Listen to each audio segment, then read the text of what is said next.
Hello, everybody, and welcome. It's Lauren here from Acting Classes in Perth. And can you believe episode number 80 already of the Acting Classes in Perth, a daily show? We are the only show that comes to you and answers your everyday acting questions 7 days a week at 7 p.m. live on Facebook and also YouTube Live and also Twitter simultaneously. Can you believe it? We're also now doing an audio only version down to iTunes.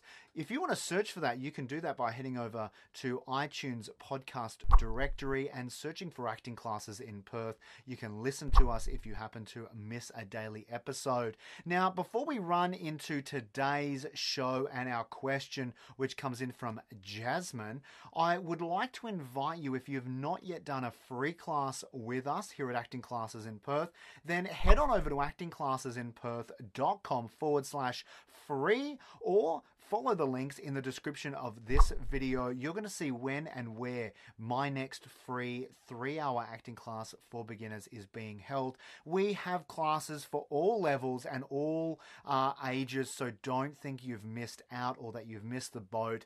We make sure that all of our classes are fun, creative, and most importantly, non-judgmental. Now, whether you're coming to us because you want to explore acting or you want to build your confidence or your personal development or you need to develop public speaking skills for work, whatever it is, we are there to help and we would love to see you at a free 3-hour session. Check it out.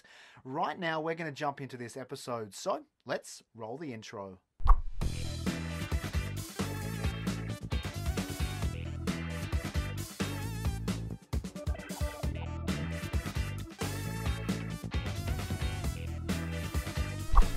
Okay, so today's question comes into us from Jasmine. Now, before we get to Jasmine's question, if you are watching us right now, please give us a huge thumbs up. We would love to know you are there. Leave a comment or ask a question. If you don't know what to say, just simply say hello. And while you do that, let's roll today's question, which comes into us from Jasmine. My question is, how do I leave an impression with a casting director? Jasmine, thank you so much. And this is an amazing question. I have a few points I want to touch on. First of all, you have to be prepared. Now, you may not have a lot of time to prepare for an audition. That may only be a couple of hours or it could be a few days. But no matter what the time, I want you to be as prepared as you can. That is so important. I also want you to be honest, right? So if you are a complete beginner, then say that. Don't lie to them because you don't want it to come back and bite you on later on. Then I also want you to be professional, right? This is a professional environment. Even if it's just a student film or a low budget film, you still need to be as professional as you can. Now, where you start to really leave some really solid, impressions with a casting director or with a director, if it's an independent film or a student film, is I want you to prepare 3 versions of your character. So you might have the one script, but I want you to find 3 different ways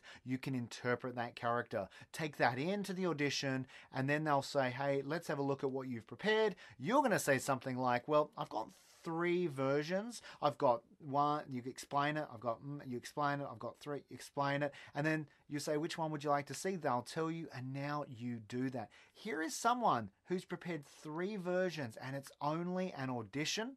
Wow, imagine what this person's going to do when they actually get the role, right?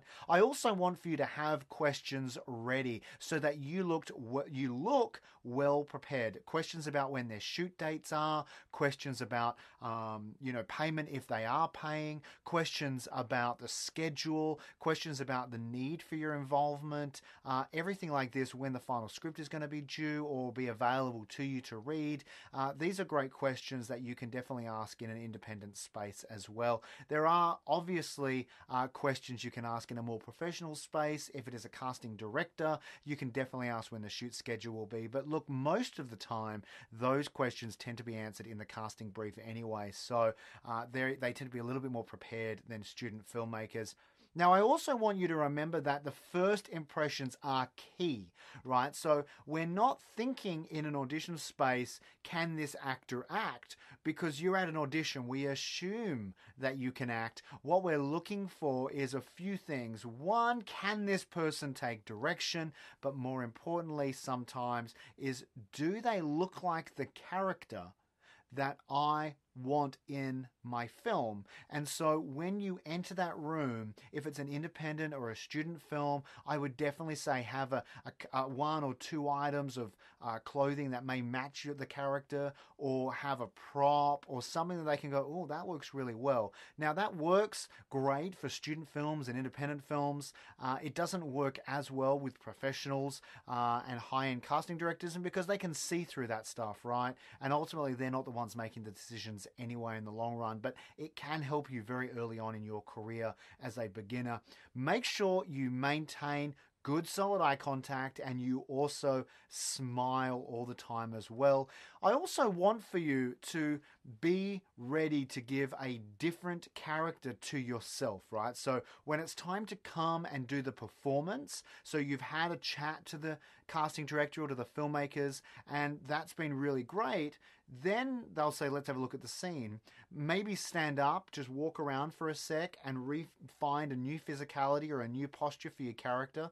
One of the most painful things from a casting standpoint is when an actor is in that space and then they go to start the scene and there's no visual change in terms of energy, in terms of posture or physicality or movement.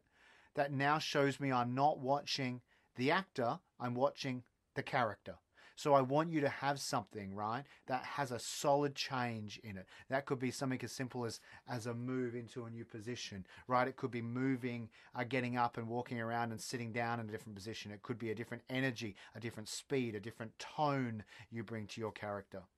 The last thing I also want to throw out to you there, Jasmine, is I want you to find a way as you start progressing your career to see how you, as a filmmaker, are going to be bringing value to the production or to the filmmakers. And the easiest way to do that is usually with some kind of social presence, right? Like social media followers, having a bit of an audience. If you are able to bring an audience to a filmmaker, you've made the filmmaker's job so much easy, because making a movie for a filmmaker is really much easier than trying to sell that film or get bums in seats to watch it in a cinema or online. And so if you bring an audience, that is of great value. You need to find a way to bring value to that production.